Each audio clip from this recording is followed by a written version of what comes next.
ఓం శుక్లాంబరధరం విష్ణుం శశివర్ణం చతుర్భుజం ప్రసన్నవదనం ధ్యాయేత్ సర్వవిఘ్నోపశాంతయే అగజానన పద్మార్కం గజాననమహర్నిశం అనేకదం తం భక్తానాం ఏకదంతం ఉపాస్మహే వాగీశాద్యాసు మనసః సర్వార్థానాం ఉపక్రమే యన్నత్వా కృతకృత్యాశ్చుస్తన్నమామి గజాననం శారదా శారదాంభోజవదనా వదనాంబుజే सर्वदा सर्वदा अस्माकं सन्निधिं क्रियात् गुरुर्ब्रह्मा गुरुर्विष्णु गुरुर्देवो महेश्वरः गुरुः साक्षात् परं ब्रह्म तस्मै श्री गुरवे नमः।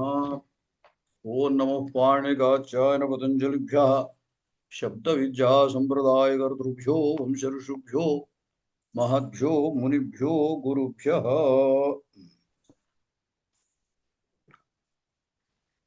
షష్ఠీ విభక్తి చెప్పుకుంటున్నాము. నిన్న షష్ఠీ శేషే అనేటువంటి సూత్రంలో షష్ఠి యొక్క అర్థము సాంసర్గిక విషయతయా ఏవ ఉచ్యతే. అంచేత రాజ్ఞ పురుష అనేటువంటి చోట రాజు విశేషణము, పురుషుడు విశేష్యము కాబట్టి సంబంధము ఉభయులకి విశేషణ విశేష్య భావ సంబంధం అన్నమాట. రాజ సంబంధి పురుష అని బోధవుతుంది.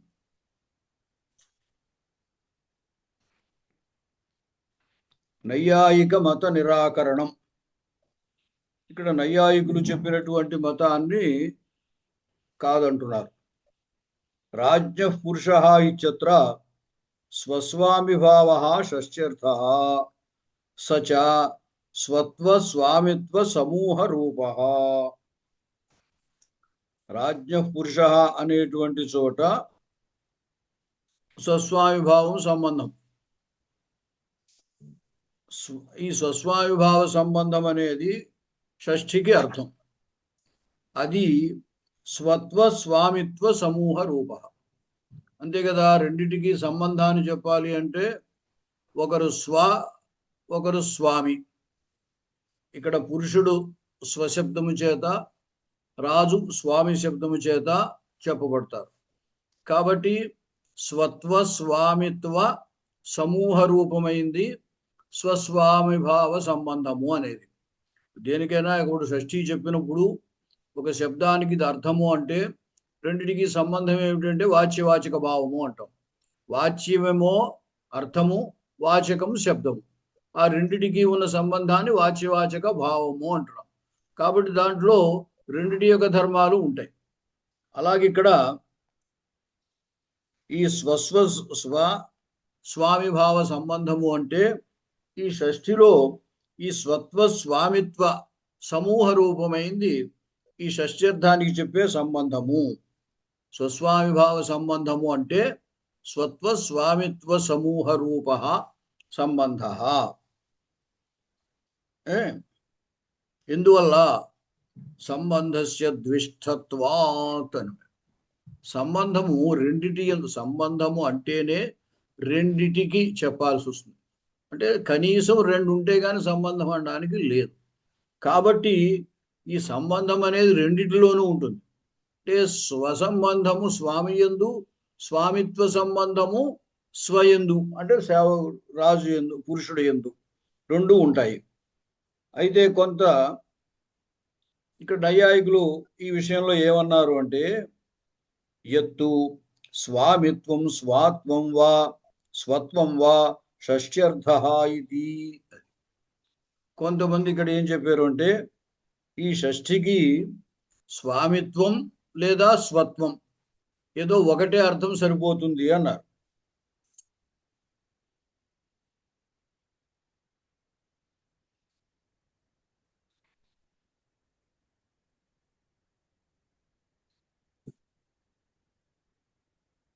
కాబట్టి స్వామిత్వం స్వత్వం వా షష్ఠ్యర్థ ఇది.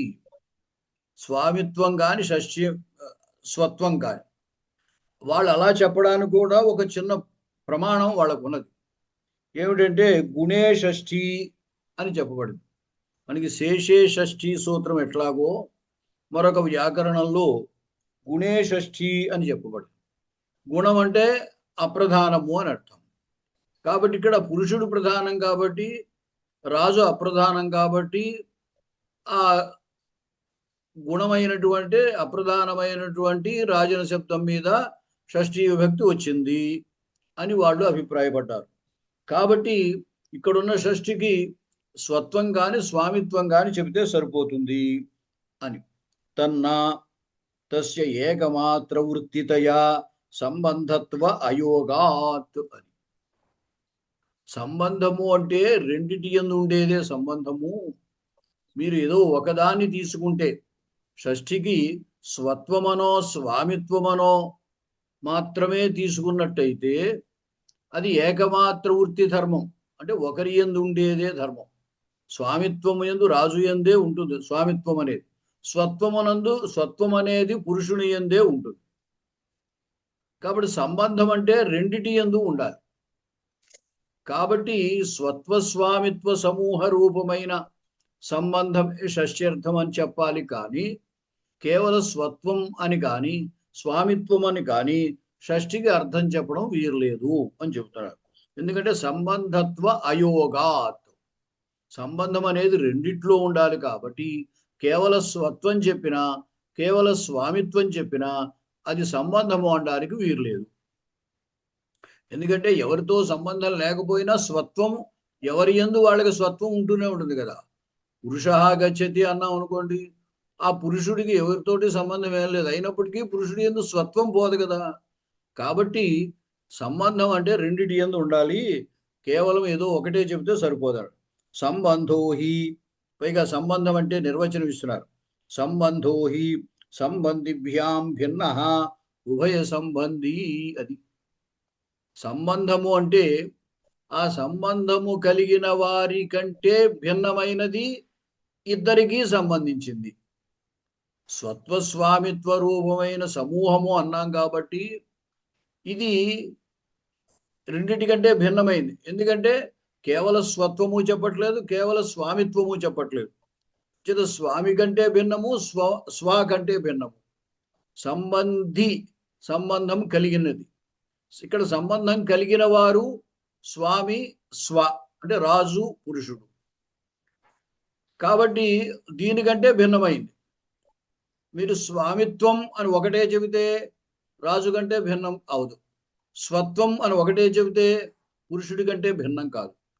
అందుచేత రాజా పురుష ఈ ఇద్దరి కంటే భిన్నమైనది ఈ సమూహం రూపమైన సంబంధం. కేవలం స్వత్వము కాదు, కేవలం స్వామిత్వము కాదు. సంబంధము అంటే సంబంధిభ్యాం భిన్న, ఆ సంబంధము కలిగినటువంటి వాటి కంటే భిన్నమై ఉండాలి. పైగా ఉభయ సంబంధి, ఇద్దరికీ సంబంధించి ఉండాలి. కేవలం స్వత్వం చెబితే ఇద్దరికీ సంబంధించదు, స్వామిత్వం చెప్పినా ఇద్దరికీ సంబంధించింది కాదు. కాబట్టి స్వత్వ స్వామిత్వ సమూహ రూపమైన సంబంధము. అప్పుడు ఈ సమూహ సంబంధము ఏ ఒక్కరిలోనూ లేదు, ఇద్దరిలోనూ ఉంది. నచ తదపి ఏకత్ర ఆశ్రయతయా పరత్ర నిరూపకతయా అస్త్యేవేతి వాచ్యం. అయితే వాళ్ళు ఇక్కడ ఏమి అభిప్రాయపడ్డారు అంటే స్వత్వము స్వామిత్వము అనేటువంటిది సంబంధం షష్ఠికి అర్థం చెప్పినప్పటికీ స్వామిత్వం అన్నాం అనుకోండి, ఎన్ని రూపిత స్వామిత్వం? యజమాని, ఎవరికి యజమాని అనే ప్రశ్న వస్తుంది కదా. అలా వచ్చినప్పుడు ఏమైపోయింది? ఏకత్ర ఆశ్రయతయా పరత్ర నిరూపకతయా అస్త్యేవా, అంటే పురుష నిరూపక స్వామిత్వం రాజు యందుంది. స్వత్వం తీసుకుంటే స్వత్వము ఆశ్రయతయా పురుషుని యందుంది. అంచేది ఏకత్ర ఆశ్రయతయ అంటే స్వత్వం అనేది స్వత్వానికి ఆశ్రయుడు పురుషుడు కాబట్టి, స్వామిత్వం అనేది నిరూపకతయా ఉన్నది. పురుష నిరూపక స్వామిత్వం రాజుకుంటుంది. అంతే కదా. యజమాని అంటే ఎవడికి యజమాని అండి అని అడుగుతాం కదా. ఆ ఫలానా వస్తువుకి యజమాని, ఫలానా వ్యక్తికి యజమాని, ఫలానా దానికి యజమాని అని చెబుతాం కదా. అంచేత నిరూపకత్వం అనేది రాజు యందు ఉంటుంది. పురుష నిరూపక స్వామిత్వం అనేది పురుషుని యందు స్వత్వం ఆశ్రయతయా ఉన్నది. కాబట్టి తదపి ఏక ఏకత్ర ఆశ్రయతయా పరత్ర నిరూపకతయా అస్త్యేవ ఇది నవాచ్యం. అలా అనడానికి వీలు లేదు. ఎందువల్ల నిరూపకత్వస్య వృత్తి అనియామకత్వేన ఉభయత్ర సంబంధత్వ ప్రతీతి అనాపత్తే. నిరూపకత్వము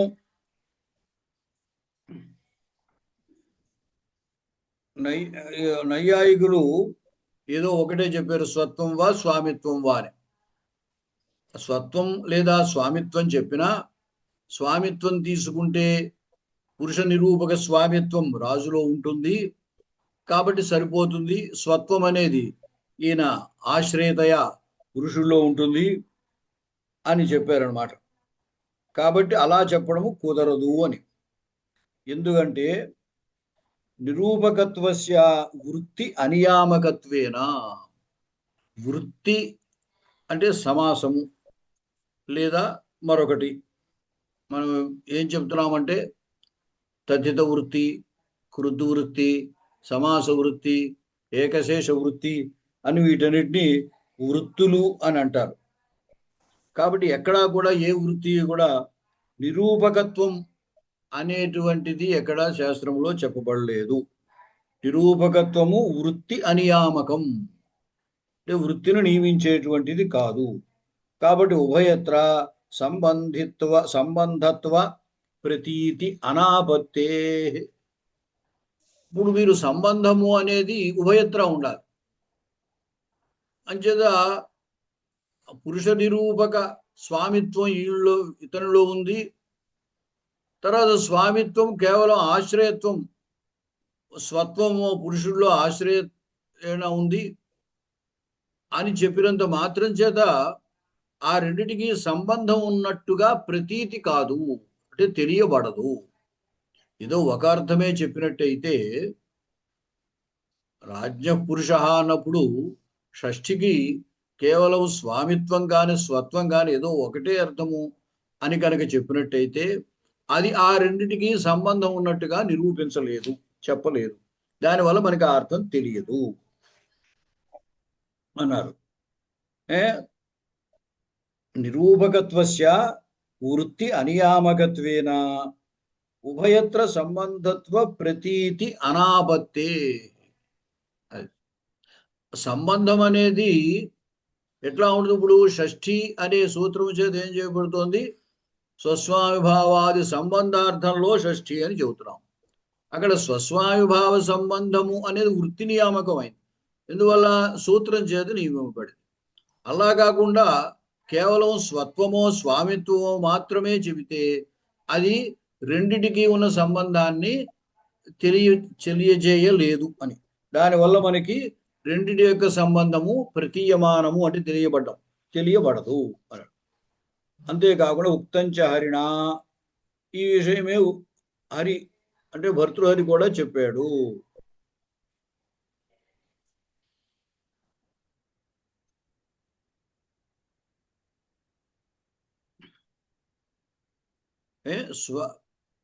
ఇప్పుడు అక్కడ స్వత్వం అనేది పురుషుని యందుంది, స్వామిత్వం అనేది రాజు యందుంది అని వాళ్ళు అన్నారు. ఆ స్వామిత్వం ఎలాగా అంటే పురుష నిరూపక స్వామిత్వం ఉన్నది అని వాళ్ళు అన్నారు. అది కుదరదు. ఎందుకంటే వృత్తి సూత్రము కానీ శాస్త్రం కానీ అలా చెప్పలేదు కాబట్టి అన్నారు. ఉక్తంచ హరిణ దిష్టోప్యసౌ పరార్థత్వాత్ గుణేషి వ్యతిరిచ్యతే తత్ర అవిధీయమానశ్చ ప్రధానేపి ఉపయుజ్యతే. ద్విష్టః అపి అసౌ సంబంధః అంటే స్వస్వామిభావాది సంబంధః. ద్విష్టః అపి అంటే రెండిటి యందు ఉన్నదైనప్పటికీ గుణేషు వ్యతిరిచ్యతే అంటే గుణమునందే కనపడుతుంది. అంటే రెండిటికి స్వస్వామిభావం సంబంధం అంటున్నాం కదా, మరి పురుషుడి మీద షష్ఠీ విభక్తి ఎందుకు రాలేదు? రాజశబ్దం మీదే షష్ఠి ఎందుకు చేస్తున్నారు అనే విషయాన్ని అక్కడ చెబుతున్నారు. షష్ఠి షష్ఠి శేషే అన్నారు. శేషము అంటే ఏదో స్వస్వామిభావాది సంబంధము అన్నారు. ఈ సంబంధాన్ని షష్ఠి చెబుతుంది అన్నాడు.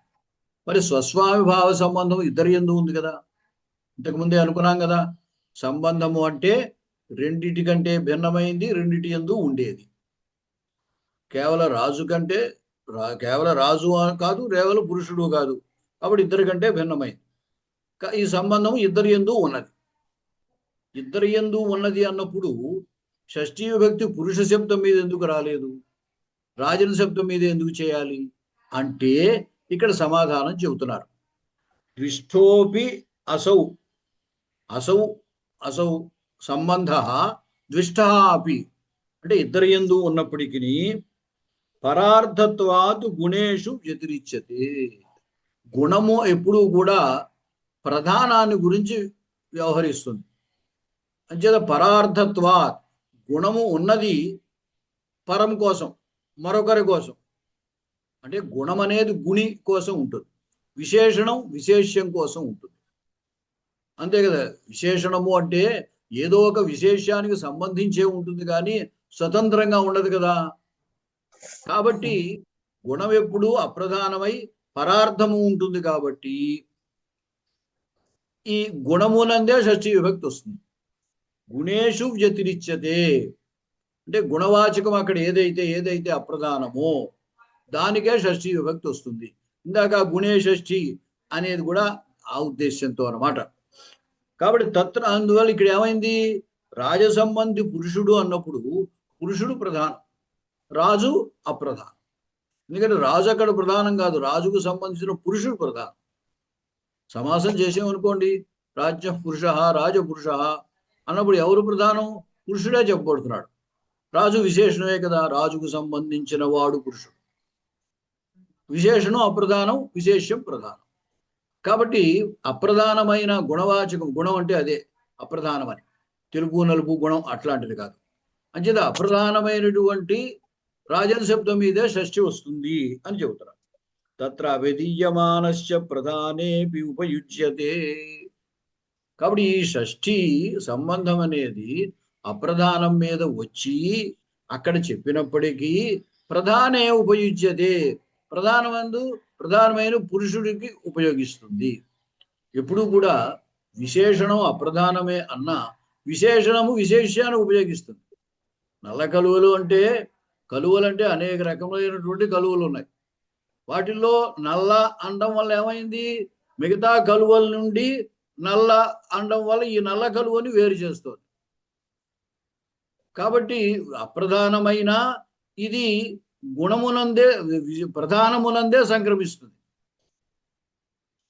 ప్రధానేపి ఉపయుజ్యతే పరార్థత్వాత్ గుణానాం పరం ప్రతి విశేషణత్వేన వివక్షితత్వాత్ ఇత్యర్థః. అది గుణము అనేటువంటిది ఎప్పుడూ కూడా పరమైనటువంటి అంటే ముఖ్యమైనటువంటిది, ప్రధానమైనటువంటి దాని గురించే చెప్పడానికి ఇది వాడతాం. కాబట్టి విశేషణంగా వివక్ష చేయబడడం వల్ల, అంతే కదా.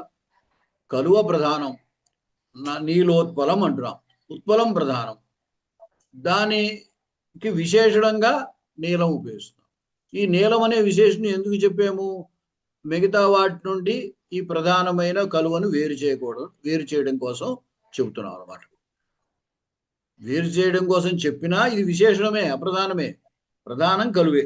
అలాగా అయం భావ భేదేశసి విశేషణతయా వివక్షితస్య సంబంధం వినా విశేషణత్వ అసంభవేన తదాకాంక్షితత్వాత్తు తత్ర సంబంధో వ్యతిరిచ్యతే ఉద్భూతతయా ప్రతీయతే ఇది తత్రైవ షష్ఠీ. అది భేదే సతి, భేదము అంటే ఎప్పుడు కూడా విశేషణము ఒక దాని నుంచి వేరు చేస్తుంది. ఉత్పలములు అనేకం ఉన్నాయి, ఆ ఉత్పలములు అనేకం ఉంటే దాని నుంచి నల్ల కలువను వేరు చేయాలి. నల్ల కలువ కాకపోతే నీలం కలువను వేరు చేయాలి. అంచేత నీలం అనే వాడుతున్నాం. నీలం ఉత్పలం అని వాడుతున్నాం. అంటే ఇతర ఉత్పలముల నుండి నీలోత్పలాన్ని వేరు చేయడం కోసము.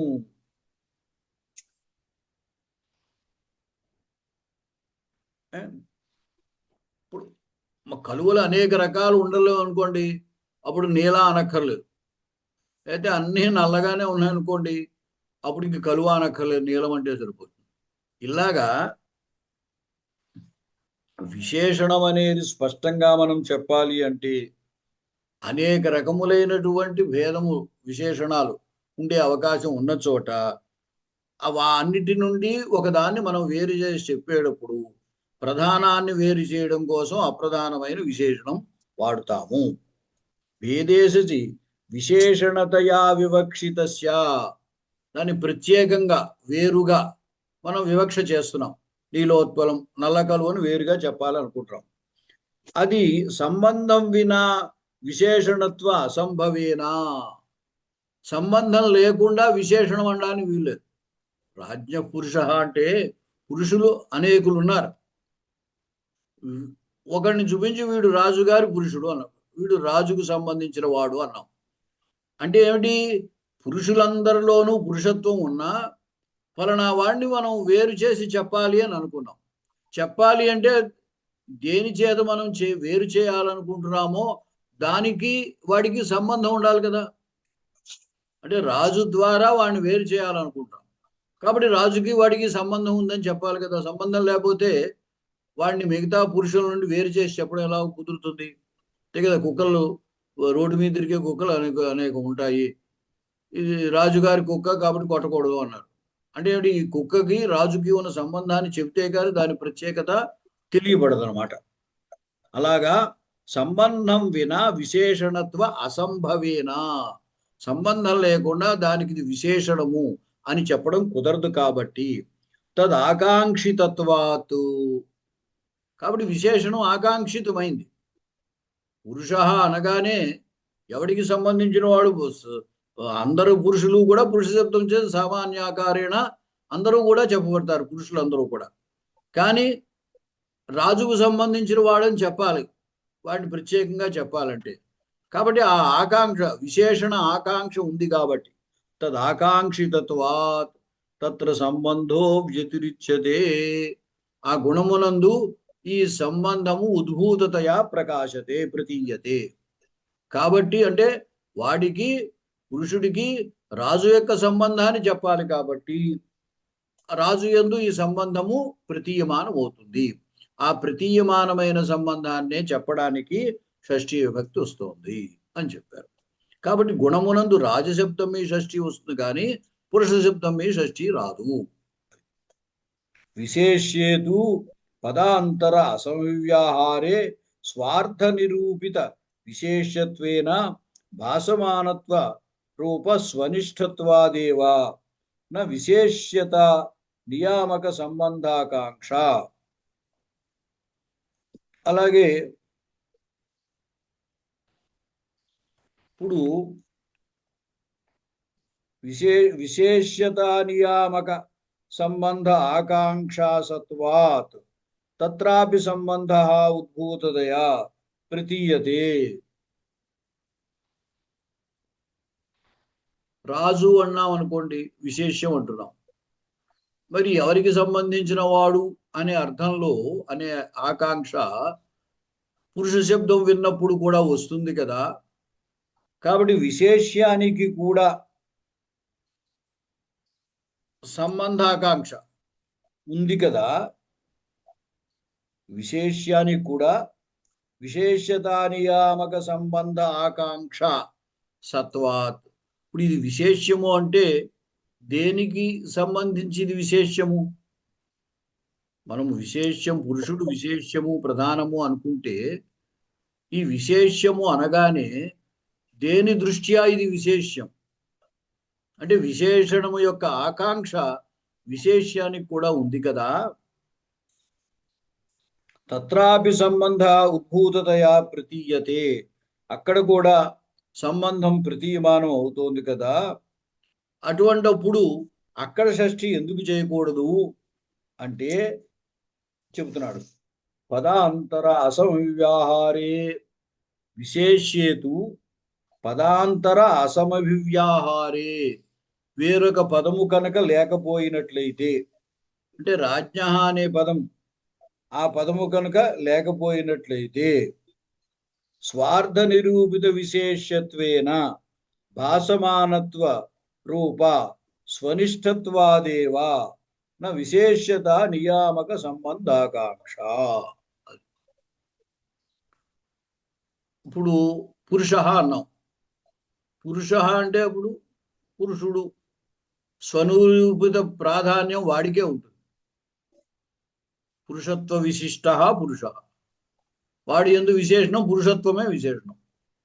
అంచేత ఇతర పదము లేనప్పుడు పదాంతర అసమవివ్యాహారే అంటే రాజ్ఞ ఇత్యాది సంబంధాన్ని చెప్పే పదం లేనప్పుడు స్వార్థ నిరూపిత విశేషత్వేన అతడికి స్వార్థ నిరూపిత విశేషత్వం ఉంటుంది. అంటే పురుషత్వ నిరూపిత విశేషత్వం, పురుషత్వం పురుషుడు, పురుషత్వ విశిష్ట పురుష విశేషత్వేన భాసమానత్వ రూప స్వనిష్ఠత్వాదేవా ఆ విశేష్యము పురుషుడు విశేష్యం, దానికి విశేషణం పురుషత్వం. ఆ పురుషత్వం స్వనిష్టమే, తన యందే ఉంది. కాబట్టి నా విశేషతా నియామక సంబంధాకాంక్ష, విశేషతా నియామకమైన సంబంధము మరొక దానితో సంబంధించే ఆకాంక్ష దానికి ఉండదు. రెండు పదాలు ఉంటే అప్పుడు విశేషణ విశేష్యాన్ని భావం ఉంటుంది. కాబట్టి దీనికి ఎన్ని రూపిత ఆకాంక్ష ఉన్నది అనే ప్రశ్న వస్తుంది. ఒకే పదం ఉన్నప్పుడు అది రానే రాదు. కాబట్టి ఎప్పుడైతే ఇంకో పదం ఉందో అప్పుడు ఏది అప్రధానమో దానికే వస్తుంది. తత్ర అంటే విశేషణే శబ్దేన షష్ట్యాదిన అంశతః ప్రతీయమానః ప్రధానే అపి ఉపయుజ్యతే. తత్ర తత్రాభిధీయమానశ్చ ప్రధానేప్యుపయుజ్యతే అనే శ్లోకంలో దానికి చేస్తున్నారు. అంచేది ఇప్పుడు ఇంతకీ ఏమిటి ఇక్కడ చెప్పింది? పురుష శబ్దానికి విశేష్యత నిరూపితాకాంక్ష అనేది ఉండదు. విశేషణము అన్నప్పుడే ఎన్నిరూపిత విశేష్యత అనేటువంటి ఆకాంక్ష ఉంటుంది. ఆకాంక్ష విశేషణత్వ ఆకాంక్ష ఉండడం చేత ఆ విశేషణం మీద అప్రధానం మీద షష్ఠీ విభక్తి వస్తుంది అని చెప్పడం అయ్యింది. తత్ర తత్ర అంటే ఆ విశేషణం మీదే షష్ఠీ చేస్తున్నాం. తత్ర అభిధీయమాన అక్కడ షష్ఠ్యర్థం ఏదైతే స్వస్వామి భావ రూప సంబంధం చెప్పబడుతోందో అది ప్రధానే అభి ఉపయుజ్యతే. అది ప్రధానమైనటువంటి పురుషుడితో కూడా ఉపయోగం అంటే సంబంధించి ఉంటుంది. ఎందుకు? సంబంధస్య దిష్టత్వాత్, సంబంధము రెండింటి యందు ఉండేది కాబట్టి. తస్య దిష్టత్వ స్వభావత్వాత్ రాజాది నిరూపిత విశేష్యతాయా రాజాధిపద సన్నిధానే ప్రతీయమానాయా ఉపకారకో భవతి ఇత్యర్థః. తస్య అంటే సంబంధస్య ప్రతీయమానటువంటి షష్ఠ్యర్థమైనటువంటి సంబంధము, ఆ సంబంధానికి ద్విష్టత్వ స్వభావాత్, సంబంధం ఎప్పుడు రెండిట్లో ఉంటుంది కాబట్టి సహజంగా ద్విష్టత్వ స్వభావం అంటే సంబంధం యొక్క స్వభావమే ద్విష్టత్వం. ద్విష్టత్వం అంటే రెండిటి యందు ఉండేటువంటిది అని అర్థం. భావాత్ రాజాది నిరూపిత విశేష్యతాయా, అప్పుడు ఈ విశేషత పురుషుడి యందు రాజు విశేషణం అంచేత రాజాది నిరూపిత విశేషతాయా, రాజపద సన్నిధానంలో పక్కన ఉన్న పదం పురుషుడు కాబట్టి దాంతో సంబంధిస్తుంది. రాజాధిపద సన్నిధానే ప్రతీయమానాయా ఉపకారకో భవతి, రాజనిరూపితమైనటువంటి విశేషత పురుషుని యందు ప్రతీయమానం అవుతుంది పక్కనే ఉన్నటువంటి పదం. అందుచేత ఏమిటి? షష్ఠీ విభక్తిని స్వస్వామి భావ రూప సంబంధము అది ద్విష్టము రెండింటి ఉండేందు ఉన్నదైనప్పటికీ అది షష్ఠీ రాజశబ్దం మీద గుణవాచకం మీదే అప్రధానం మీదే, గుణవాచకం అంటే ఇది ఉద్దేశం, అప్రధానం మీదే షష్ఠీ వస్తుంది. అక్కడ వచ్చినటువంటి ఆ సంబంధము ఆ ప్రధాన విశేష్యంతో పక్కన ఉన్నటువంటి పురుష శబ్దంతో కూడా సంబంధిస్తుంది. ఎందువల్ల? సంబంధము ద్విష్టము కాబట్టి అని చెప్పారు. తర్వాత రాజ్ఞ ఇత్యాదేస్తు పదాంతర సంవివ్యాహారం వినా అపి అధ్యావృత సంబంధి సామాన్య నిరూపిత విశేషణత్వ ప్రతీతిరితి విశేష. అంటే ఇప్పుడు పురుష అని ఉంది, ఆ పురుషులు అనేకులు ఉన్నారు కాబట్టి అతనికి ప్రాధాన్యం చెప్పాలంటే రాజ్ఞ అని చెప్తాం. రాజ్ఞ పురుష. పురుష లేదనుకోండి, ఒట్టి రాజ్ఞ అన్నాం అనుకోండి, అప్పుడు ఏమిటో చెబుతున్నారు. రాజ్ఞ ఇత్యాదేస్తు పదాంతర సంవివ్యాహారం వినా అపి, వేరొక పదం లేకపోయినప్పటికీ అధ్యావృత సంబంధి సామాన్య నిరూపిత విశేషణత్వ ప్రతీతి. ఇప్పుడు కూడా పురుష అన్నప్పుడు మనం అతన్ని ప్రధానంగా చెప్పదలిస్తేనే ఆ ఎన్నిరూపిత విశేషత్వము అనేది ఉంటుంది. అంతే కదా. పురుష శబ్దాన్ని మామూలుగా వాడితే ఏ పురుషుడైనా అవ్వచ్చు. అలా కాకుండా మనం అతనికి ప్రత్యేకతను చెప్పదలిస్తేనే ఆ ప్రాధాన్యాన్ని చెప్పేటువంటి ఆ విశేషం ఏదో ఒకటి ఉండాలి. అతని ప్రాధాన్యాన్ని నిరూపించేటువంటి విశేషణం ఉండాలి. అలా పురుష శబ్దానికైతే ఆ విశేషత నిరూపకమైనటువంటి విశేషణాకాంక్ష దానికి ఉంటుంది. పురుష శబ్దం లేదు, రాజ్ఞ అన్నాం అనుకోండి, దీనికి ఏదో ఒక సంబంధం, ఎందుకంటే సంబంధం షష్ఠ్యర్థం కదా, కాబట్టి దేనితో దాంతో ఇది సంబంధించాలి. కాబట్టి రాజన్ శబ్దానికి మాత్రము నిరంతరము ఏదో దాంతో సంబంధించే ఆకాంక్ష ఉంటుంది అని అంటారు. పదాంతర సంవిహారం వినా అపి, పదాంతర పక్కన మరొక పదం లేకపోయినప్పటికీ అధ్యావృత సంబంధి సామాన్య నిరూపిత విశేషణత్వ ప్రతీతి. ఏదో ఒక పదాన్ని అధ్యాహారంగా తెచ్చుకోవాలి, తెచ్చుకుని దానికి ఇది విశేషణంగా చేయాల్సిందే. అంటే ఏంటి? విశేషణానికి ఎప్పుడు విశేషాకాంక్ష ఉంటుందండి, విశేష్యానికి ఎప్పుడు విశేషణాకాంక్ష ఉండదు. పురుష అనే దానికి విశేషాకాంక్ష ఉండదు. ఎప్పుడైతే రాజ్ఞ అన్నామో దీనికి తప్పనిసరిగా మరొక విశేషాకాంక్ష ఉంటుంది. అంచేది అది అధ్యావృతమైంది ఏదో ఒకటి.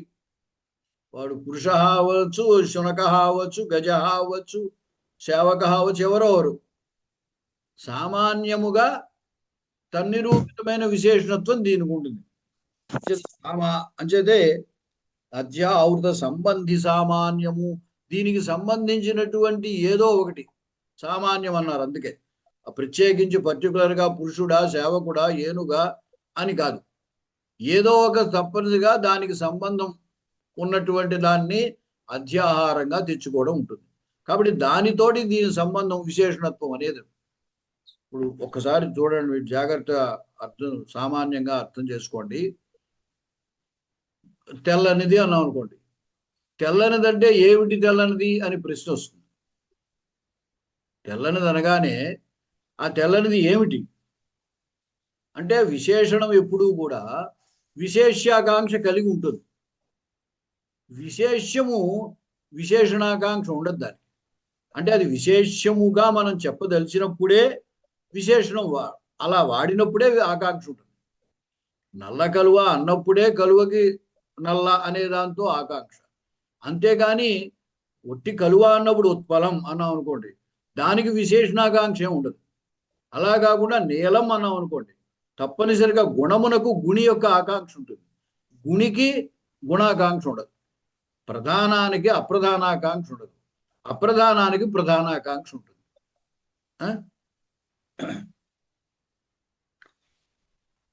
కాబట్టి రాజ్ఞైతి స్వామిత్వం అవగమ్యమానం అన్యథా అనుపపత్యైవ పురుషే స్వత్వం అవగమయతి. అది ఇప్పుడు రాజ్ఞ పురుష అన్నప్పుడు రాజు వీటికి సంబంధించిన వాడిని ఏదో చెప్పాలి. షష్ఠి సంబంధం అర్థం కదా, ఇది విశేషణం అంటున్నాం కదా. కాబట్టి ఏదో ఒక విశేషంతో ఆకాంక్ష దీనికి ఉంటుంది కాబట్టి ఇక్కడ పురుష చెప్పాం. అప్పుడు పురుష చెప్పాక రాజు స్వామి అయితే పురుషుడు స్వ అవుతాడు. అందువల్ల ఏమన్నారంటే స్వామిత్వం స్వత్వాన్ని తెలియజేస్తుంది. పురుష అని ఉన్నప్పుడు వాడే ఇంకొకటికి స్వామి అవ్వచ్చు కదా. అంటే ఒక పురుషుడికి ఇంకో పురుషుడు ఎవడో సేవకుడు ఉండొచ్చు కదా. అందుచేత పురుష అని కేవలం అంటే అతని యందు స్వత్వం ఏమీ తెలియపడవలసిన అవసరం ఏమీ లేదు. ఎప్పుడు స్వత్వం? స్వామి ఉంటే స్వత్వం. ఏమండి, ఎందుకు? వాడికి సంబంధించిన పురుషుడు అంటే స్వామిని చెప్పినప్పుడు ఇతడి యందు ఆ స్వత్వం అనేది తెలియబడుతుంది. స్వామిని చెప్పకపోతే అంటే యజమాని ఉంటేనే ఆ యజమానికి వీడు సేవకుడు అనే భావన. యజమాని శబ్దం లేదనుకోండి, అప్పుడు పురుష వాడప్పుడేమో సేవకుడు అవడు. సేవకుడు అని ఎప్పుడు అంటాము? ఎవరో సేవింపబడే వ్యక్తి యజమాని స్వామి ఉంటే వీడు స్వ అవుతాడు. అది చెప్తున్నారు ఇక్కడ. రాజ్ఞ ఇది స్వామిత్వం అవగమ్యమానం.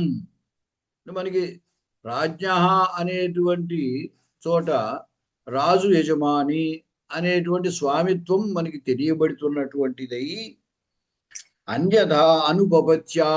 అది అన్యథా అనుపపత్తి. ఎందువల్ల?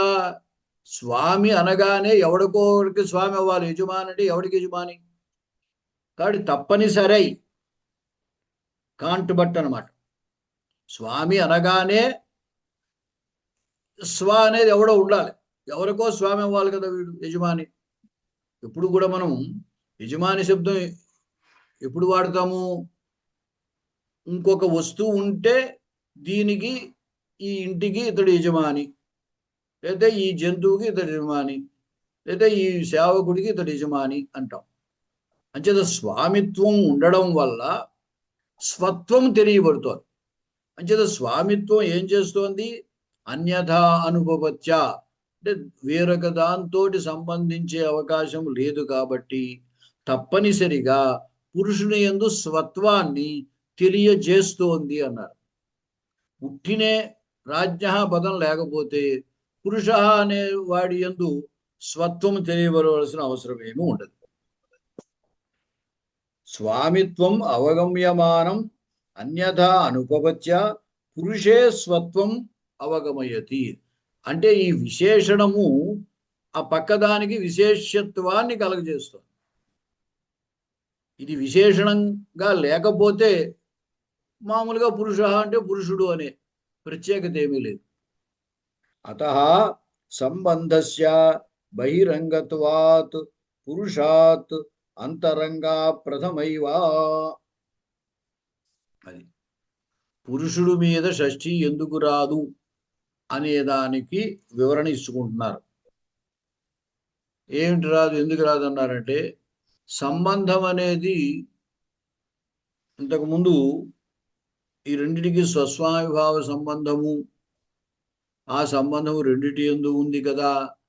మరి రెండిటి యందు ఉంటే రాజశబ్దం మీదే షష్ఠి ఎందుకు, పురుష శబ్దం మీద ఎందుకు రాదు అంటే సమాధానం ఏం చెప్పారు అక్కడ?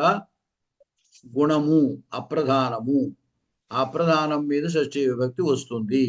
అలా వచ్చినటువంటిదై ఆ సంబంధము ప్రధానమునందు కూడా ఉపకరిస్తుంది అని చెప్పారు.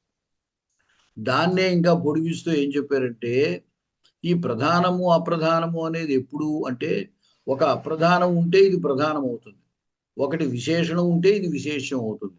అసలు విశేషణమే లేకపోతే అప్పుడు ఇది విశేషము అనం.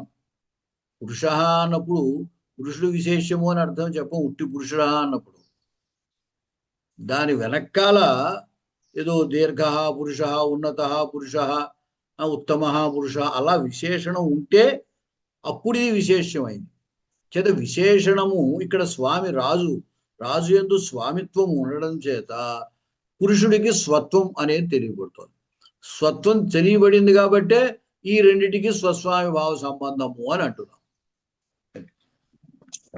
అంచేత ఇప్పుడు సంబంధం అనేది బహిరంగం. ఏమిటి బహిరంగము? రాజన్ శబ్దం మీద చెప్పబడుతోంది షష్ఠి. కాబట్టి రాజన్ శబ్దం మీద ఉన్న షష్ఠి సంబంధాన్ని తెలియపరుస్తోంది. కాబట్టి సంబంధము బహిరంగము, పురుష శబ్దము ప్రధానము. అక్కడ వేరే లేదు, ఇంకేమి ప్రాతిపదికార్థమే ఉంది అక్కడ. అంచేత బహిరంగ పురుషాత్ అంతరంగ ప్రథమైవా. ఇప్పుడు అంతరంగ బహిరంగ భావాన్ని చెబుతున్నాడు. అంతరంగము ఇది ప్రాతిపదికార్థం అంతరంగం. స్వామిత్వం బహిరంగం. స్వామిత్వమేమో పురుషుడి రాజు యందు ఉంది. కాబట్టి సంబంధము విశేషణం మీదే సంబంధం మొట్టమొదటి చెప్పేది. అంచేత సంబంధం చెప్పే షష్ఠి దానికి వస్తోంది. అంచేత ఈ స్వామిత్వం అనేది సంబంధం అనేది బహిరంగము, అదే స్వస్వామిభావ సంబంధమే అనుకోండి. ఆ సంబంధము బహిరంగము. ప్రాతిపదికార్థం అనేది స్వత్వం, అది ప్రాతిపదికార్థం ప్రధానం. కాబట్టి ప్రాతిపదికార్థం అక్కడ ఉన్నటువంటిది, కొత్తగా తెచ్చుకోవలసింది కాదు. స్వత్వం అనేది ఎలా వస్తుంది? పక్కన స్వామి ఉన్నాడు కాబట్టి స్వత్వం వస్తుంది. రాజు ఉంటే వీడు సేవకుడు అని అంటాం. రాజే లేకపోతే ఇక్కడ సేవకుడు అనాల్సిన అవసరం లేదు కదా వీడిని. అంచేత ప్రాతిపదికార్థం అంతరంగం కాబట్టి ప్రథమైవా పురుష శబ్దం మీద ప్రథమే వస్తుంది. ఏవంచ రాజస్వామికమితి తతో బోధ. అంచేత రాజస్వామిక పురుష అని బోధ. అత ఏవ అగ్రే కిం తదితి విశేష జిజ్ఞాస పురుషాధిపదైశ్చ తన్నివృత్తి. అందువలనే రాజ్ఞ అనగానే రాజుకు సంబంధించింది ఏమిటి అని ప్రశ్న వస్తుంది. పురుష అని అంటే ఎవడికి సంబంధించిన వాడు అనేమి ఆకాంక్ష రాదు. రాజ్ఞ అన్నప్పుడు రాజు యొక్క ఏమిటి అనే మనకి ఆకాంక్ష కలుగుతుంది. అలా కాకుండా పురుష గచ్చతి అన్నాం అనుకోండి, పురుషుడు వెళుతున్నాడు, అయిపోయింది, వాక్య పరిసమాప్తి అయిపోయింది కదా, అక్కడేమో ఆకాంక్ష కలగట్లేదు. గచ్చతి అని వదలనుకో, గచ్చతి అంటే కహా గచ్చతి అంటాం. కాబట్టి రాజన్ శబ్దం ఉన్నప్పుడు రాజన్ శబ్దం ఈ షష్ఠి ఉంది కాబట్టి రాజు యొక్క అంటే రాజు యొక్క ఏమిటి, ఎవడు అని ఆకాంక్ష కలిగింది. అంచేతే ఏవం అతయేవా అగ్రే కింతతు అనే ఆకాంక్ష కలుగుతోంది. రాజ్ఞ అనే వదిలేస్తే వెంటనే మనకి రాజ్ఞ కిం, రాజుకి ఏమిటి, రాజు యొక్క ఏమిటి అని ప్రశ్న.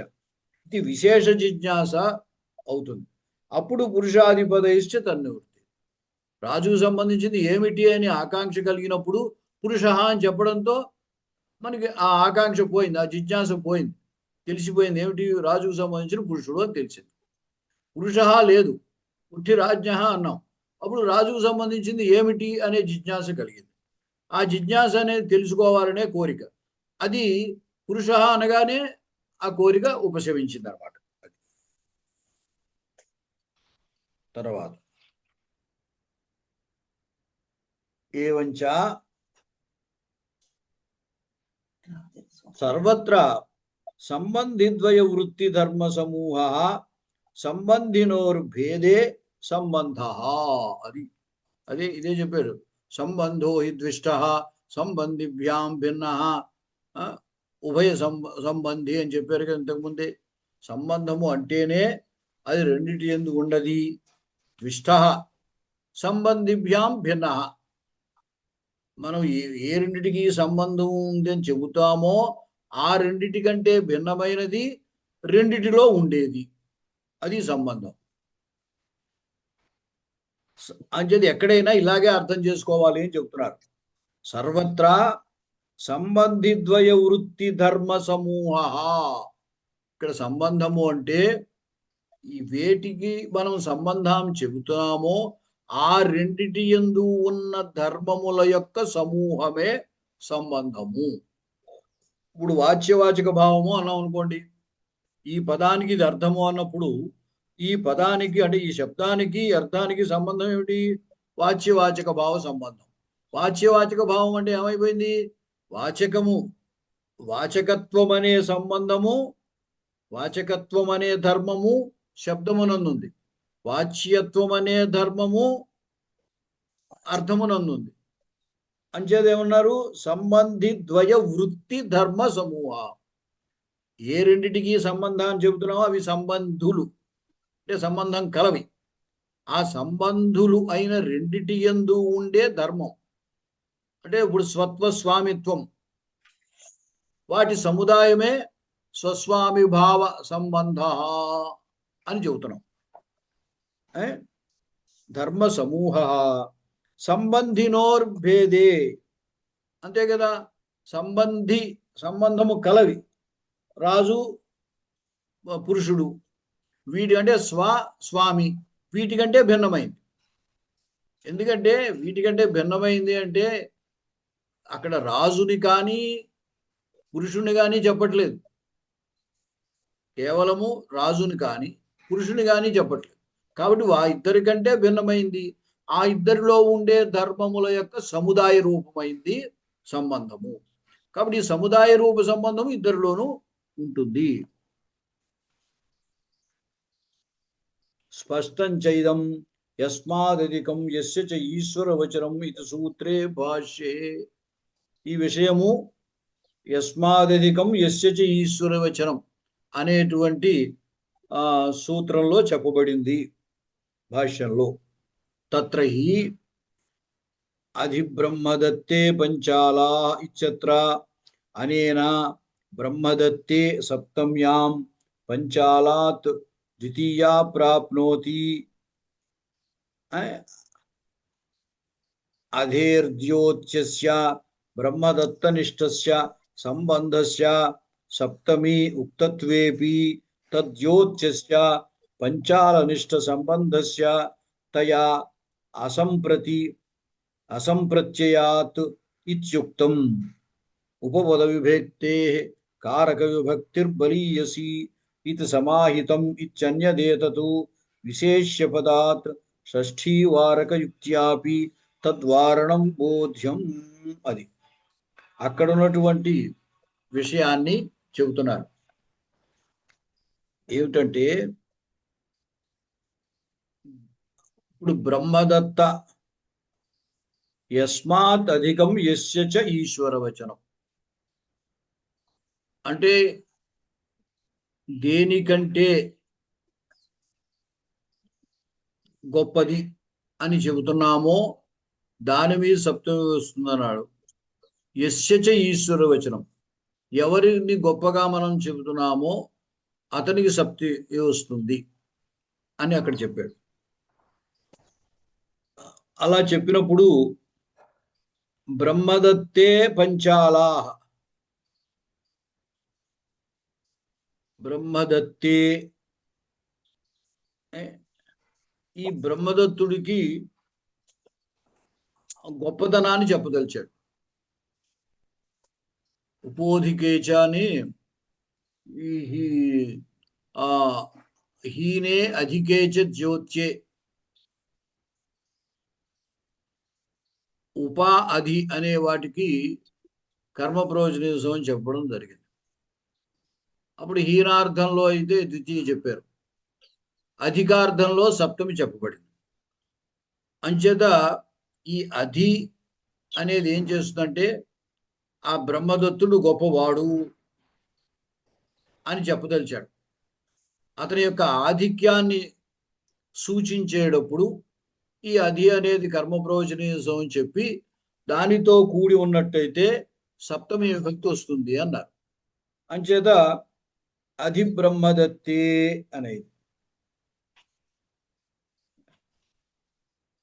ఇచ్చేనత్ర బ్రహ్మదత్తే సప్తమ్యాం పంచాలాతు ద్వితీయా ప్రాప్నోతి. అప్పుడు పంచాల శబ్దం మీద ద్వితీయ వస్తుంది.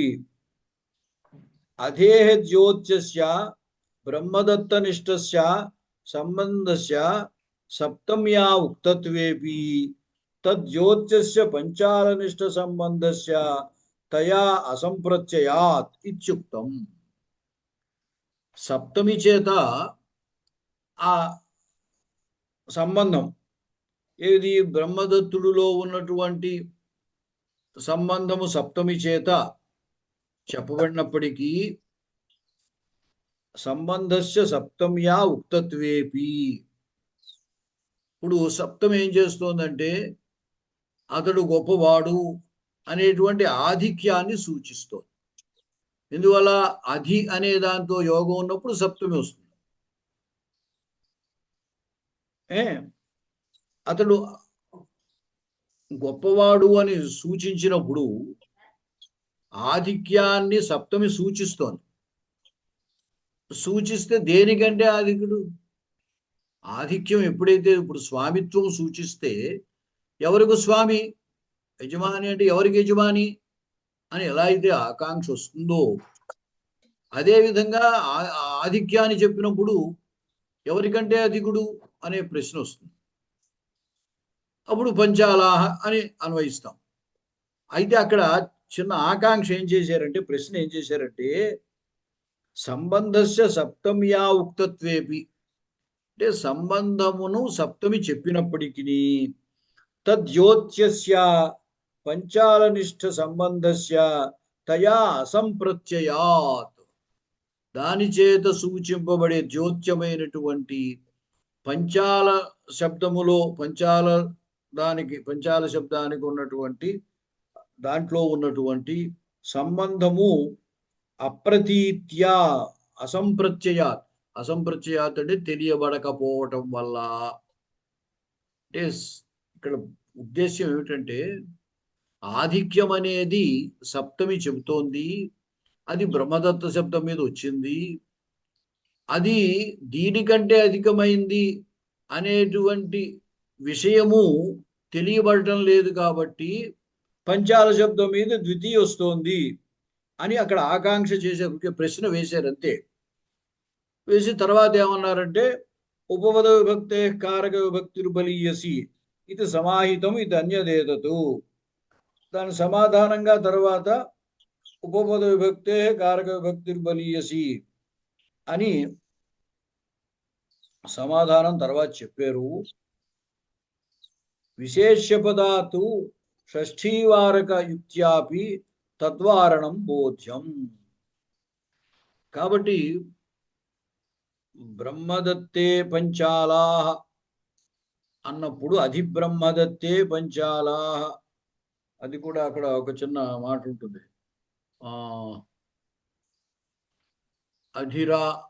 అధిరామే భూహు రామ అధిభువి అని ఉదాహరణ ఇచ్చారు. యస్మాదధికం యస్య చ ఈశ్వర వచనం అనేటువంటి సూత్రం దగ్గర ఉదాహరణ ఏమి ఇచ్చారంటే భూమి నుండి భూలోకంలో రాముడు అధికుడు అని చెప్పాం. అప్పుడు ఈశ్వర వచనం అంటే వాడు గొప్పవాడు అని చెబుతున్నాం కాబట్టి రామశబ్దం మీద సప్తం వచ్చి అధిరామే భూ అంటే భూలోకంలో రాముడు గొప్పవాడు అని అర్థం. దానికి అలాగే చెప్పచ్చు.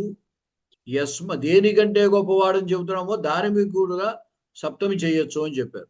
అంటే రామ అది భువి అని చెప్పచ్చు. అంటే భూలోకంలో రాముడు గొప్పవాడు అని. ఏమైనా రాముడు గొప్పవాడే. అయితే ఇక్కడ ఏమిటి, ఎవరికి గొప్పతనం చెబుతున్నామో ఆ శబ్దం మీద సప్తమి చేయొచ్చు. అలాగే దేనికంటే గొప్పవాడని చెబుతున్నామో దాని మీద కూడా సప్తమి చేయొచ్చు అని చెప్పడం జరిగింది అక్కడ. అలాగా ఇక్కడ పంచాలుల కంటే పంచాలు చాలా మంది ఉన్నారు, పంచాల దేశంలో ఉన్న వాళ్ళంతా వాళ్ళే, దాంట్లో బ్రహ్మదత్తుడు గొప్పవాడు అన్నాడు. కాబట్టి బ్రహ్మదత్తుడు గొప్పవాడు అని చెప్పడం కోసం అది ఉంది కాబట్టి ఆ బ్రహ్మదత్త శబ్దం మీద సప్తమి వచ్చిందనమాట. ఈ ఆధిక్యం అనేటువంటిది చెప్పినప్పటికీ ఈ ఆధిక్యము దానికంటే ఇది అధికుడు అనేది ప్రతీయమానం అవటం లేదు కాబట్టి ద్వితీయ విభక్తి వస్తుంది. ద్వితీయ విభక్తి వస్తుంది అని ఎందుకు చెప్పాల్సి వచ్చిందంటే ఉపోధికి అక్కడ తక్కువ వాడు అని చెప్పడానికి ద్వితీయ విభక్తి చెప్పబడింది. ఉపోధికేచ అన్నప్పుడు అక్కడ అధికే హీనేచ ఉప అనేదానికి తర్వాత అధి అనేదానికి కర్మ ప్రవచనీయసం అని చెప్పారు. అంచేది అధికము అంటే సప్తం వస్తుంది, హీనము అంటే ద్వితీయ వస్తుంది. బ్రహ్మదత్తుడి కంటే ఈ పంచాలురు తక్కువ వాళ్ళు అని అంటే దాని మీద ద్వితీయ రావాలి. ఇక్కడ పూర్వపక్ష అట్లాగ అడిగాడు అనమాట. ఏమిటి, బ్రహ్మదత్తే అనే చోటు సప్తమి చేత ఆధిక్యము తెలియబడ్డప్పటికీ అతని కంటే వీళ్ళు తక్కువ వాళ్ళు అనేది తెలుస్తోంది. కాబట్టి ఈ సంబంధము అక్కడ ప్రతీయమానం కావటం లేదు. కాబట్టి వాళ్ళు తక్కువ వాళ్ళు కాబట్టి పంచాల శబ్దం మీద ద్వితీయ రావాలి కదా అని అక్కడ చెప్పారు. చెబితే దానికి సమాధానంగా వేరే ఉపద విభక్తి కారక విభక్తులు బలిసి అని సమాధానం చెప్పారు. ఇంతకీ ఇక్కడ వీరు ఇది ఎందుకు చెప్పాడంటే విశేషణం మీద షష్ఠి వస్తుంది, విశేషం మీద రాదు అని కదా ఇక్కడ ఇంతకుముందు జరిగింది. దాని గురించి చెప్పాల్సి వచ్చింది. విశేష పదార్థ షష్ఠి వారక యుక్త్యాపి తద్వారణం పోచం. అక్కడ ఈ పంచాల శబ్దం మీద షష్ఠి రాదు అని ఆ విధంగా కూడా దాన్ని అక్కడ చెప్పే అవకాశం ఉన్నది. విశేష పదార్థు షష్ఠీ వారక యుక్త్యాపి. మనం విశేషాత్ షష్ఠి ఎందుకు రాదని చెప్పుకున్నాం ఇంతకు ముందు. పురుష శబ్దానికి విశేషణాకాంక్ష ఉండదు, కేవల పురుష శబ్దానికి. రాజ్ఞ అన్నప్పుడే పురుషయందు స్వత్వం అనేది భాషిస్తుంది. కాబట్టి రాజ్ఞ అనే విశేషణం ఎప్పుడూ కూడా విశేషంతో ఆకాంక్ష కలిగి ఉంటుంది. అందువల్లే విశేషణం మీదే షష్ఠి వస్తుంది, కానీ విశేషం మీద షష్ఠి రాదు అని చెప్పుకున్నాం. ఆ విధంగా కూడా ఇక్కడ ఆ విభక్తిని నివారించే, షష్ఠి నివారించే అవకాశం ఉన్నది. ఇక్కడ అధిబ్రహ్మదత్తే పంచాలాహ అనేటువంటి చోట కూడా. అత ఏవ స్వస్వామి భావ అవయవ అవయవి భావ ఆధార ఆధేయ భావ ప్రతియోగి అనుయోగి భావ విశేష విశేషణ భావ సంబంధ ఇత్యాది వ్యవహార. తర్వాత ఇక్కడికి ఇది అయిన తర్వాత అంటే ఇది ఉదాహరణించడంలో తాత్పర్యం మరొకటి కూడా ఉంది. ఏమిటంటే సంబంధము పైన మొట్టమొదటి వాక్యం, ఆ పేరాలో వెనకటి పేరాలో మొట్టమొదటి వాక్యం, సర్వత్రా సంబంధిద్వయ వృత్తి ధర్మ సమూహ సంబంధినోర్భేదే సంబంధ. ఈ సంబంధం అనేది ఎప్పుడూ కూడా సంబంధిద్వయ వృత్తి ధర్మ సమూహం. కాబట్టి వేటికి మనం సంబంధం ఉందని చెప్పదలిచేమో ఆ రెండిటి అందున్న ధర్మము యొక్క సమూహమే సంబంధం. అంచేత ఈ సంబంధం ఎప్పుడూ కూడా రెండిటి ఎందుంది, కానీ ఏదో ఒకదాని ఎందు ఉండదు. అంచేత షష్ఠికి స్వామిత్వం చెప్తే ఆ స్వామిత్వం వల్ల పురుషుడికి స్వత్వం తెలియబడుతోంది. కాబట్టి ఈ సంబంధము స్వస్వామి భావ సంబంధం. అంటే షష్ఠి వచ్చాక కానీ పురుషుడికి స్వత్వం రాదు. కాబట్టి ఈ షష్ఠి వచ్చింది కాబట్టి స్వామిత్వము పురుషుడిలో ఉన్న స్వత్వము, కాబట్టి రెండు స్వస్వామి భావ సంబంధము అని అంటున్నాం. కాబట్టి సంబంధము ఉభయనిష్టము అయిందనమాట. అతయేవా అంటే సంబంధము రెండిటి యందు ఉంటుంది. కాబట్టి ఈ సంబంధాన్ని మనం ఎలా వ్యవహరిస్తున్నాము, రెండిటినీ చెప్పి సంబంధం అంటున్నాం. స్వస్వామి భావ సంబంధ అంటున్నాం. కేవలం స్వామి భావ అనలేదు, లేదా స్వభావ అని అనలేదు. స్వామి ఈ రెండిటినీ చెప్పే స్వస్వామి భావ సంబంధం అంటున్నాం. అలాగే ఆధారము ఆధేయము, అప్పుడు ఆధార ఆధేయ భావం సంబంధం అంటున్నాం. ప్రతియోగి అనుయోగి, ఇప్పుడు ఘటాభావ అని అనుకోండి, ఘటాభావానికి ఘటం ప్రతియోగి, అభావం అనుయోగి. అంటే రెండింటికి ప్రతియోగి అనుయోగి భావం సంబంధం. అలాగే విశేషణ విశేష భావం, నీలోత్పలం అన్నాం అనుకోండి, నీలం విశేషణం, ఉత్పలం విశేషం. ఈ రెండింటికి విశేషణ విశేష భావం సంబంధం అంటాం. ఈ సంబంధం మనం ఎక్కడ చెప్పినా ఏ రెండిటికి సంబంధం ఉందని చెబుతున్నామో ఆ రెండింటిని కలిపి చెబుతున్నాం, అంతేగాని ఏదో ఒకటే చెప్పట్లేదు. అంచేతే ద్విష్ట అన్నారు. తత్ర అభావ ప్రతియోగినో ప్రతియోగి అనుయోగిత్వ సమూహ సంబంధ. అది అంటే ప్రతియోగి అనుయోగి భావ అంటే ఏమిటో ఓసారి వివరించారు. అభావ ప్రతియోగినోహో ఘటాభావ అన్నాం అనుకోండి. ఈ అభావానికి ప్రతియోగి ఘటం. కాబట్టి ఘటమేమో ప్రతియోగి, అభావం అనుయోగి. ఈ రెండింటికి ఉన్న సంబంధము ప్రతియోగి అనుయోగి సంబంధ. ప్రతియోగి అనుయోగిత్వ సమూహ సంబంధ ఘటాభావ భూతల యోహో తు ఆశ్రయ ఆశ్రయీభావ. అంటే ఇప్పుడు ఘటాభావ భూతల అంటే ఘటాభావం భూతలం అన్నాం అనుకోండి. అంటే భూతలే ఘటో నాస్తి, భూతలే ఘటో నాస్తి, భూతలం మీద అంటే అక్కడ నేల మీద కుండ లేదు అన్నాం అనుకోండి. అప్పుడు ఏమైంది? ఘటానికి భూతలానికి ఘటం ఉన్నట్టయితే భూతలే ఘటః అస్తి అంటాం. అప్పుడు ఘటానికి భూతలానికి ఆధార ఆధేయభావం సంబంధం, లేదా ఆశ్రయ ఆశ్రయభావం. ఇక్కడ ఇక్కడ అంటున్నారు అనుకోండి, ఘటం లేనప్పుడు. ఘటం ఉన్నప్పుడైతే ఆధార ఆధేయభావం సంబంధం. ఘటం లేదంటున్నాం. ఘటం లేదంటే అభావానికి భూతలానికి సంబంధం ఏమిటి? ఎందుకంటే భూతలే ఘటో నాస్తి అంటున్నాం. అప్పుడు భూతలే సంబంధం షష్ఠి చెబుతున్నాం, సప్తమి చెబుతున్నాం. మరి ఈ రెండింటికి అర్థం ఏంటి అంటే ఆశ్రయ ఆశ్రయీభావ. అంటే భూతలాశ్రయత్వేన ఘటాభావాన్ని ఉంది అని చెబుతున్నాం. ఘటాభావ భూతలయోహో తు ఆశ్రయ ఆశ్రయీభావ సంబంధ ఏవం కాలాదిరపి. అలాగే కాలం విషయంలో కూడా ఈ విధంగానే చెప్పాల్సి ఉంటుంది అని తాత్పర్యం. వ్యవహారం అన్నమాట. ఏవంచ షష్ఠ్యాః సంబంధః విశేషణత్వంచ అర్థ ఇది విశేషణాదేవ షష్ఠీ. ఇంకా అంటే నిరూపణ చేస్తున్నారు.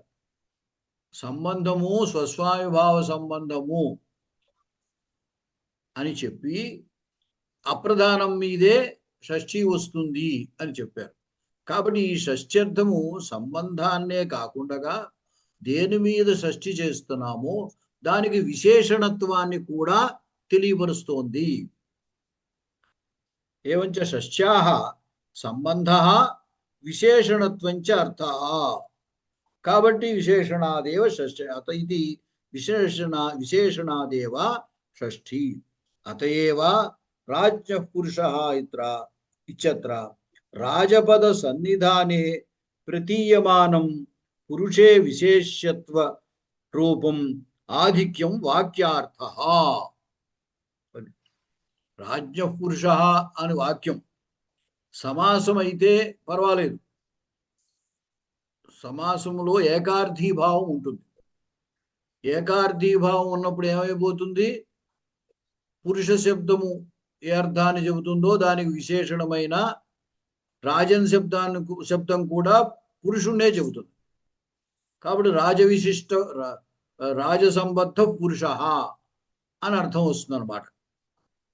ఏకార్థీభావం వల్ల ఏమైపోయింది?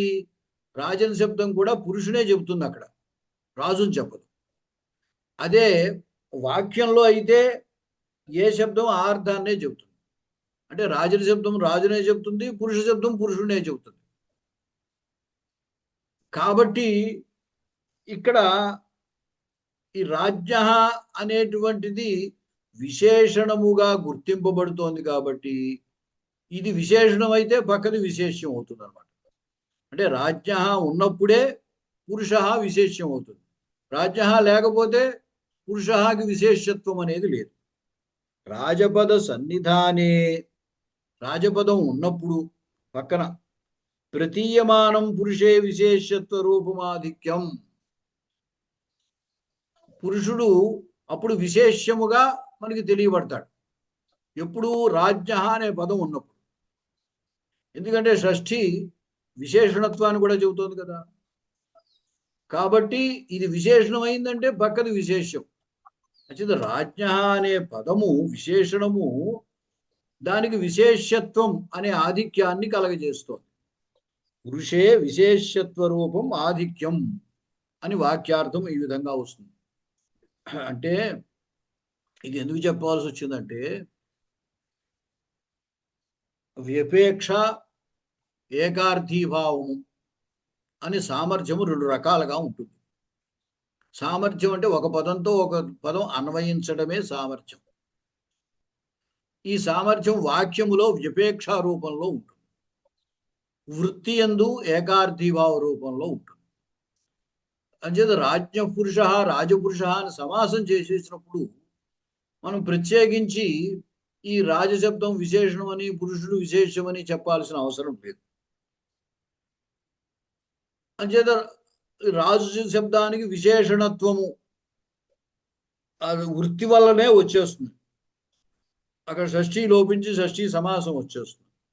ఈ విశేషణత్వము సంబంధము అనేవి సమాసము చేతనే చెప్పబడిపోతాయి. అంచేత రాజసంబద్ధ పురుష అని అర్థం వస్తుంది. అప్పుడు పురుష అనేది విశేషంగా తెలుస్తుంది అన్నమాట. వాక్యంలో అయితే రెండిటికి సంబంధం ఉంది, కానీ వాటి యొక్క అర్థాన్నే అవి పృథక్ ప్రసిద్ధార్థంబులకు పదంబులు. ఈ పదములు వాటి వాటి అర్థముల చేత ప్రసిద్ధములైనవి. అంటే రాజన్ శబ్దానికి రాజే అర్థము, పురుష శబ్దానికి పురుషుడే అర్థం. కాబట్టి ఏది ప్రధానము ఏది అప్రధానము అంటే ఈ షష్ఠీ ద్వారా ఏమవుతుందన్నమాట, షష్ఠీ అప్రధానం మీద వస్తుంది. కాబట్టి రాజు అప్రధానం మీద షష్ఠీ వచ్చి ఇది విశేషణము అనే సంగతి తెలుస్తోంది అనమాట. రాజ్య ప్రతీయమానం అంటే వాక్యములో ఈ పురుషుడు అధికుడు అనేది రాజ్ఞ అనే శబ్ద సన్నిధానం, ఆ పక్కన రాజ్ఞ అనే పదం ఉన్నప్పుడే పురుషుడిలో విశేషత్వం అనే ఆధిక్యము గుర్తింపబడుతుంది.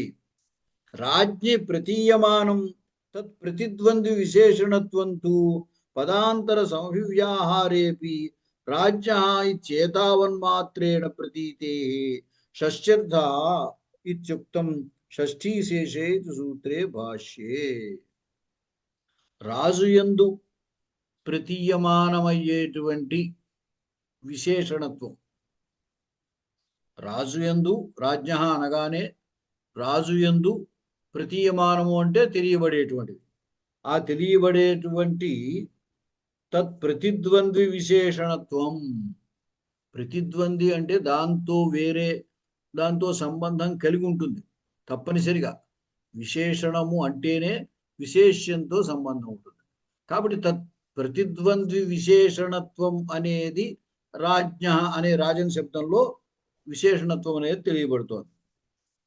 ఆ విశేషణత్వం అనేది పదాంతర సంవివ్యాహారేపి.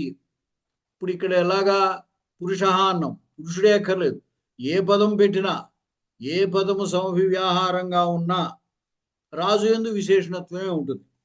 రాజ్ఞ చేతావన్మాత్రేణ పదాంతర అసమవివ్యాహారేపి అంటే పురుష అనే పదం లేకపోయినా, అది ఇందాక కూడా ఉచితమని, రాజ్ఞ అనగానే దానికి వేరే ఒక పదంతో సంబంధం ఉంటుంది. ఆ సంబంధం ఉన్న పదం అక్కడ లేకపోయినా సామాన్యాకారేణ ఏదో ఒక విశేషంతో సంబంధం ఉంటుంది. ఏదో ఒక పదంతో సంబంధం ఏర్పడ్డాక అది విశేషం అనమాట. అంటే విశేషణానికి ఎప్పుడూ కూడా విశేష్యాకాంక్ష ఉంటుంది. ఇంతకుముందు కూడా అనుకున్నాం, ఉత్పలానికి నీలాకాంక్ష ఉండదు, కానీ నీలానికి ఉత్పలాకాంక్ష ఉంటుంది. పదాంతర అసంవివ్యాహారే అంటే వేరొక పదం లేకపోయినా కేవలం రాజ్ఞ అన్నంత మాత్రం చేత ఏతావన్మాత్రేణ ప్రతీతే, ఇది రాజన్ శబ్దంలో విశేషణత్వం అనేది రాజ్ఞ అని అన్నంత మాత్రం చేతనే ప్రతీమానం తెలియబడుతుంది. ఎందువల్ల రాజ్ఞ అంటే అర్థం ఏం చెబుతాం, రాజు యొక్క రాజు యొక్క అనగానే రాజు యొక్క ఏమిటి అనే ప్రశ్న వస్తుంది. రాజు యొక్క ఏదో చెబుతాం, ఏదో చెప్పేటప్పుడు ఏమైపోయింది, ఇది విశేషణము అనే సంగతి గుర్తింపబడుతోంది. అవతల పదం ఉన్నా లేకపోయినా ఇది విశేషణంగా తెలియబడుతోంది. అందువల్ల విశేషణం కూడా షష్ఠ్యర్థము అని అందుకు చెప్పబడింది. షష్ఠ్యర్థ ఇత్యుక్తం షష్ఠీ శేషే ఇది సూత్రే భాష్యే. అంటే మామూలుగా షష్ఠ్యర్థం ఏమిటి అంటే సంబంధము షష్ఠ్యర్థము అంటాం కదా. షష్ఠీ శేషే అనే చోట స్వస్వామిభావాది సంబంధంలో షష్ఠీ వస్తుంది అని చెబుతున్నాం. అంచేది కేవలము సంబంధమే షష్ఠ్యర్థం అదొకటే కాదు, సంబంధంతో పాటుగా ఈ విశేషణత్వం కూడా షష్ఠ్యర్థము అని భాష్యంలో నిరూపింపబడింది అన్నారు. ఎందువల్ల అంటే షష్ఠి ఉన్నప్పుడు అది ఎల్లప్పుడూ విశేషణంగానే ఉంటుంది, ఎప్పుడూ దానికి విశేషాకాంక్ష ఉంటుంది. అంచేత పదాంతర సంవివ్యాహారం అంటే వేరొక పదం లేకపోయినా ఇది విశేషంగానే ఉంటుంది కాబట్టి షష్ఠీ చేత విశేషణత్వం కూడా చెప్పబడుతుంది. సంబంధమే కాక విశేషణత్వం కూడా షష్ఠికి అర్థము అని చెప్పారు. కించ రాజ్ఞ ఇత్యుక్తే తత్సంబంధి ఆకాంక్షోత్థిత్యా తదుత్థాపక స్వామిత్వాది శక్తిరపి షష్ఠ్యర్థ ఇత్యభిభాష్యే స్పష్టం. అబ్బా, ఇంకొకటి కూడా చెబుతున్నారు. ఏమిటంటే రాజ్ఞ అనగానే తత్సంబంధి ఆకాంక్షోత్థిత్యా అంటే కదా, రాజు యొక్క అనగానే దానితో సంబంధించింది ఎవరు, రాజుతో సంబంధించినది ఏమిటి, అయితే రాజుతో సంబంధించిన వాడు ఎవడు అనేటువంటి ఆకాంక్ష కలుగుతోంది. ఆకాంక్ష కలగడం చేత తదుత్థాపక స్వామిత్వాది శక్తిరపి, ఆ ఆకాంక్ష కలగడానికి కారణం ఏమిటి, స్వామిత్వ శక్తి. అంటే రాజుకు స్వామిత్వం ఉంటే ఈయన యజమాని అంటే సేవకుడు ఎవడు, రాజు యొక్క అనగానే రాజుకు సంబంధించిన వాడు ఎవడు అనే ప్రశ్న వస్తోంది. అలా రాజుకు సంబంధించిన వాడు ఎవడు అనే అసలు ఆ ఆకాంక్ష ఎందుకు వస్తోంది, రాజు యందు స్వామిత్వం ఉండడం వల్ల. అంచేత రాజు యందు ఉన్నటువంటి స్వామిత్వము అలాగే విశేషణత్వము సంబంధము ఈ మూడు కూడా షష్ఠికి అర్థాలు అని భాష్యంలో చెప్పారట. మామూలుగా మనం సాధారణంగా కౌముదిలో చదువుకున్నప్పుడు ఇంత లోతుగా మనం ఆలోచన చేయం. రెండిటికి స్వస్వామిభావ సంబంధము, రాజు స్వామి, పురుషుడు సేవకుడు కాబట్టి వాడు స్వ, కాబట్టి ఇద్దరికే ఉన్న సంబంధం స్వస్వామిభావ సంబంధము అని అనేస్తున్నాం.